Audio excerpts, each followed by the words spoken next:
안녕하십니까 여러분. 한국외국어대학교 국제지역연구센터 HK 플러스 국가전략사업단 부단장 정기웅입니다. 북방은 우리에게 무엇인가 그 7번째 시간. 오늘 제가 여러분에게 말씀드리고자 하는 주제는 다양한 통일의 가능성과 그리고 그와 같은 통일을 달성하기 위한 주변국 설득의 필요성에 대해 말씀드리고자 합니다. 지난주 우리는 통일에 대한 인식 변화 그리고 그것이 북방 정책의 변화 과정에 어떠한 영향을 미쳤는가에 관해 이야기한 바 있습니다.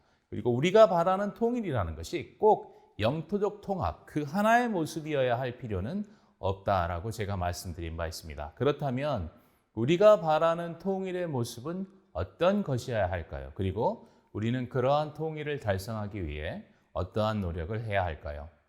이 질문에 대한 답변은 제가 이제 마지막으로 여러분께 말씀을 드리게 될 다음 주를 위하여 남겨놓도록 하겠습니다. 벌써 지금 이 연재를 시작한 지 7회가 지났고 이제 저는 이제 한 번에 강연을 더 하면 이제 이 시리즈를 마치게 될 텐데요. 오늘 제가 여러분에게 말씀드릴 것은 우리가 통일을 달성하기 위해 반드시 기울여야 할 하나의 노력이 있다면 그것은 바로 주변국과 협력하고 주변국을 설득하는 것입니다.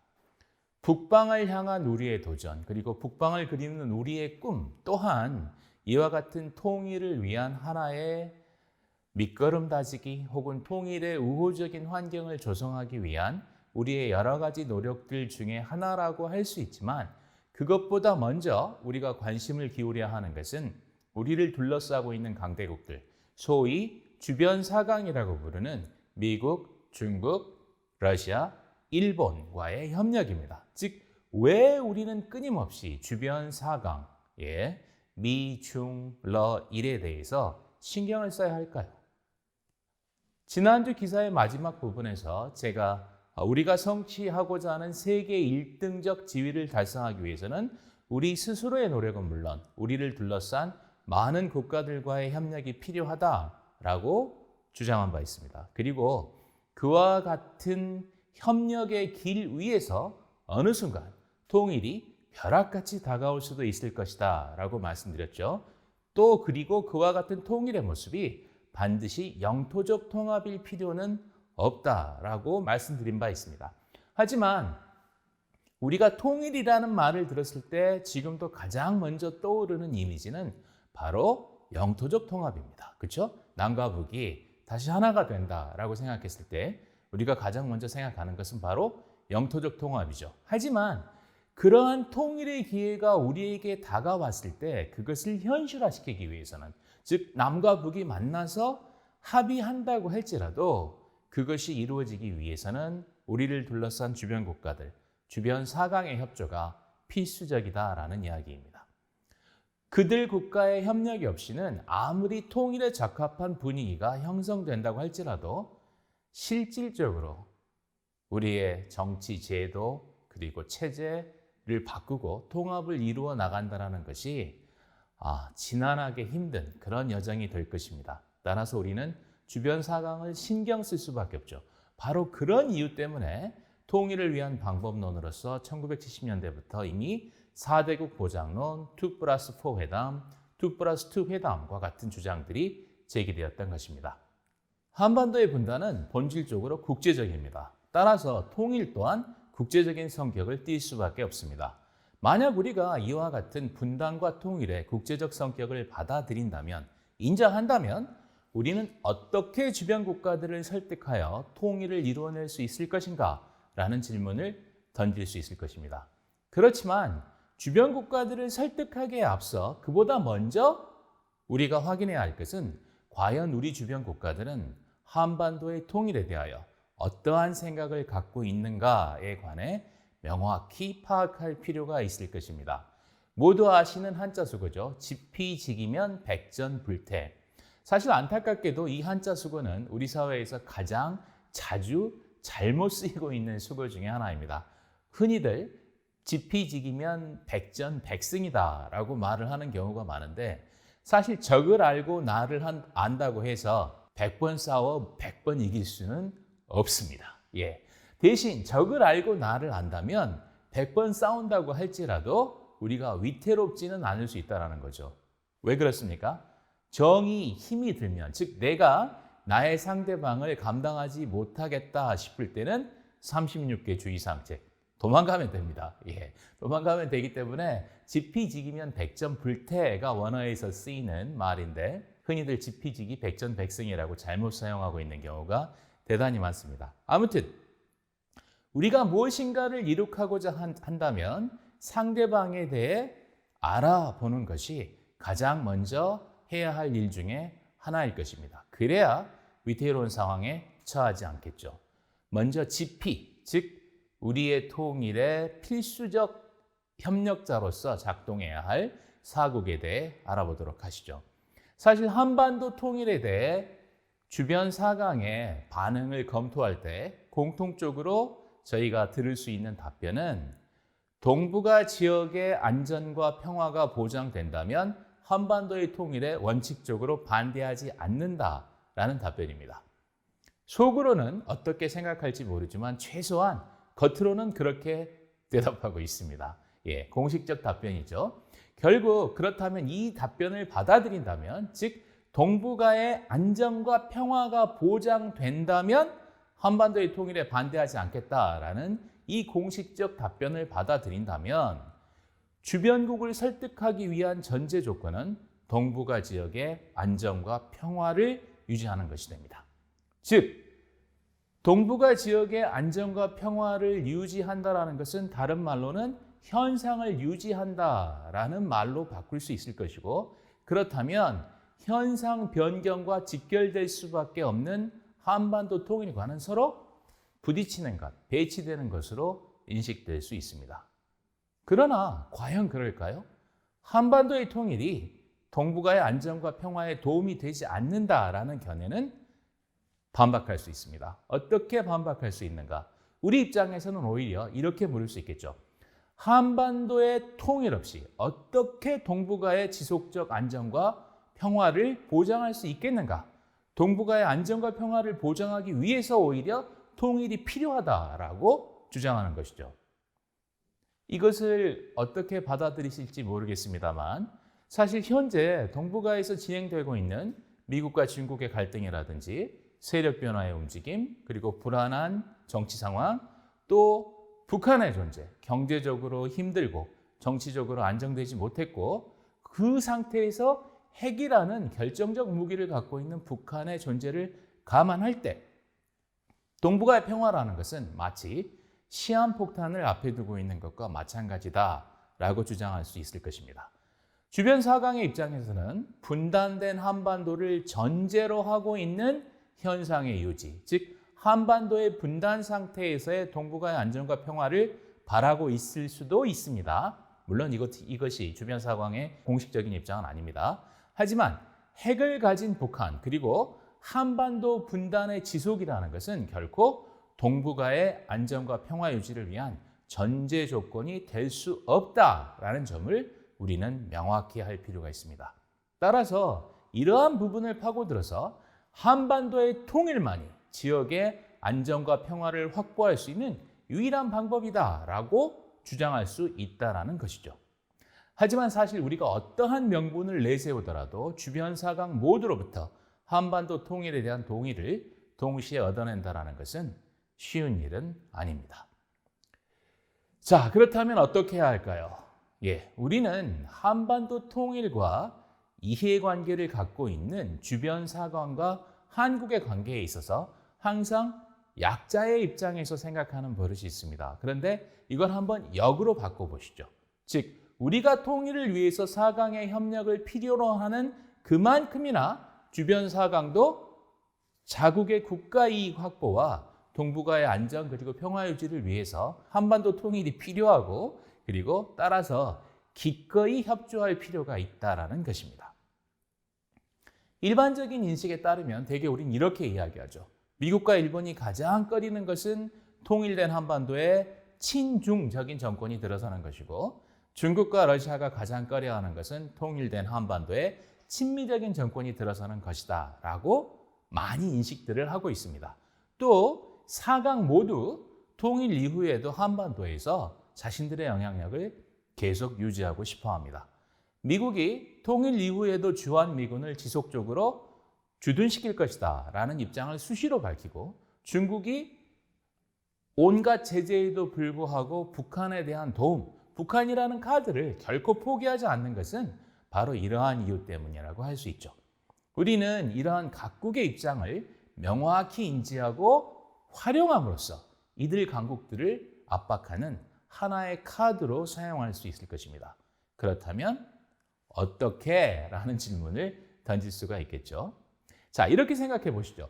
주변 사강이 바라고 있는 것이 현재 한반도에서 유지하고 있는 영향력을 보존하는 것이다 라고 전제한다면, 그와 같은 자국의 영향력을 유지하는 가장 좋은 방법은 우리는 한반도 통일을 지지한다, 그리고 거기에 적극 도움을 주겠다라는 것을 빨리 밝히는 것입니다. 왜냐하면 그와 같은 지지와 역할 표명이 강하면 강할수록, 빠르면 빠를수록 우리가 그들 국가에 대하여 갖는 인식이 좋아질 것이고, 따라서 한반도가 통일되었을 경우 그 국가가 누리는 영향력이 가장 커질 수 있다라는 점을 주변 사강에게 설득하는 것이죠.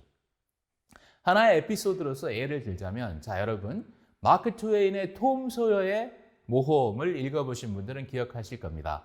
거기서 톰이 이모에게 벌을 받습니다. 무슨 벌을 받죠?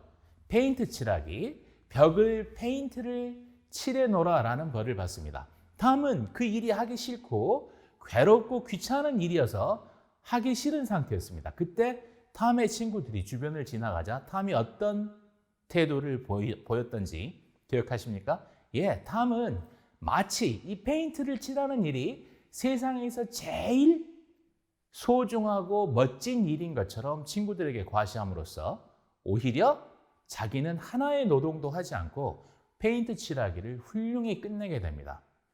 발상의 전환이죠. 고려시대, 고려가 침략을 받았을 때 외교관 서희가 거란을 상대로 담판을 벌여 강동육주를 받아낼 수 있었던 것도 이와 같은 발상의 전환에 근거한 것이었습니다.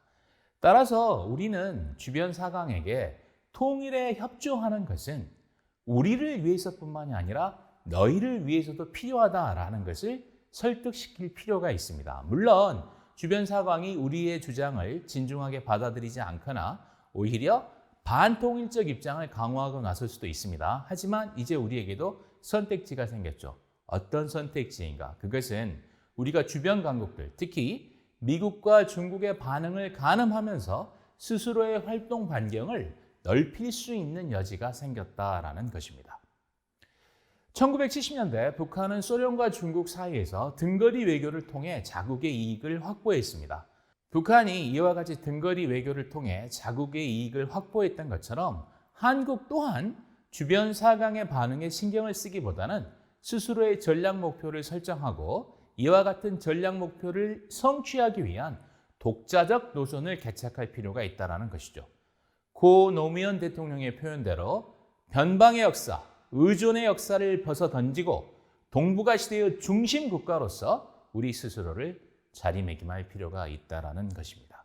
그러나 여기에는 전제 조건이 붙습니다. 어떤 전제 조건? 바로 우리 스스로의 힘과 능력에 대한 파악입니다. 지피지기에서 바로 지기가 필요한 부분입니다.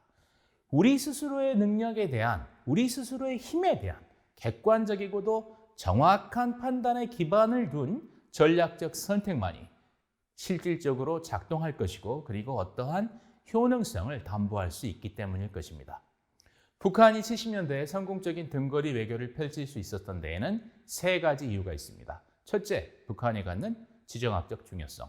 둘째, 군사력을 필두로 한 북한의 경제력이 상당한 수준에 도달해 있었다는 것이고, 세 번째는 비동맹권에서의 활발한 외교 활동을 통해 비동맹 지도자로서의 입지를 어느 정도 구축하였기 때문입니다. 우리 대한민국 또한 지난 세월 동안 아주 비약적인 국력의 발전을 이룩했고, 세계 속에서 지금 우리 국가가 갖고 있는 위상 또한 낮지 않습니다. 따라서 그와 같은 역할과 인식의 변화의 결과로서 등장했던 것이 제가 지금까지 설명드렸던 동북아 중심국가 동북아 균형자, 중추적 중견국가, 동북아 중재자, 한반도 운전자론 등과 같은 어때요?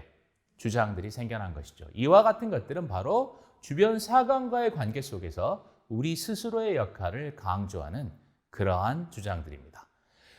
여러 국제 협상의 사례가 보여주듯이 국가 간 협상의 승리자는 결국 자국의 가치를 높이는 국가였음을 우리는 역사 속에서 발견할 수 있습니다.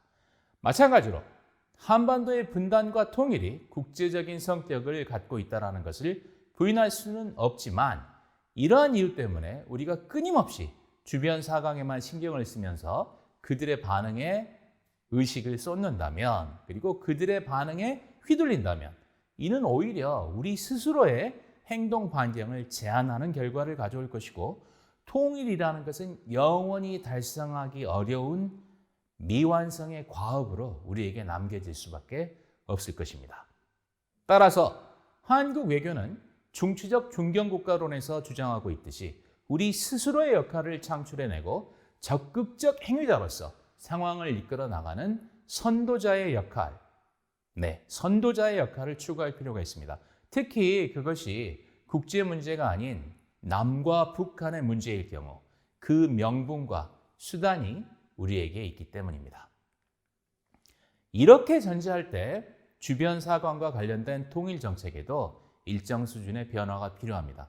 지금까지 우리의 통일 정책은 지극히 수동적인 맥락에서 이루어진 측면이 있음을 부인할 수 없습니다. 즉, 한반도 통일에 대한 주변국의 태도라든지 그들의 우려를 감안해서 그 사람들을 어떻게 하면 설득시킬 것인가 라는 논리를 개발하는 데 치중해 왔습니다. 그러나 아까 말씀드린 것처럼 사고의 전환을 이룬다면, 사고의 틀을 바꿔 생각한다면 오히려 한반도의 통일은 우리만을 위한 것이 아니라 동북아의 번영과 평화를 위한 지름길이다라고 주장할 필요가 있다는 것이죠.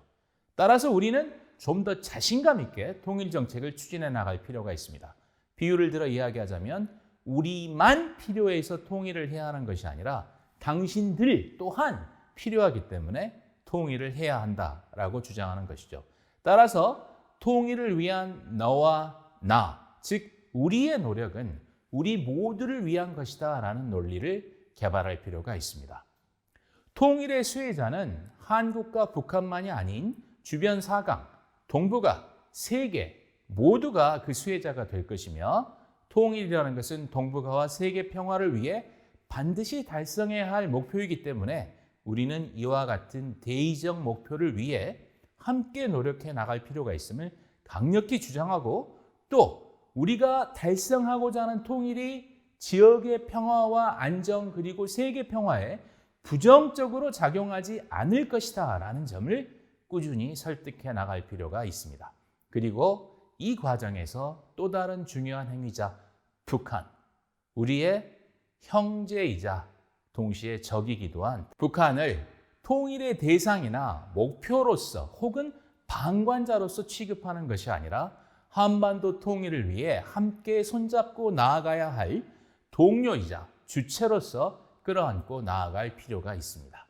그렇다면 바로 다음에 이어지는 질문은 그렇다면 어떻게 그렇게 할 것인가입니다. 즉 우리는 어떻게 통일의 평화성과 공공성을 주변 사강에게 설득할 수 있을 것인가? 북한을 어떻게 끌어안을 수 있을 것인가? 그리고 우리가 바라는 통일의 모습은 어떤 것인가? 이 질문들에 대한 대답은 다음 주에 드리도록 하겠습니다. 그리고 이 주제에 관해 논함으로써 북방 문화와 맥을 잇다 외교편 그 연재의 음악을 내리고자 합니다. 감사합니다.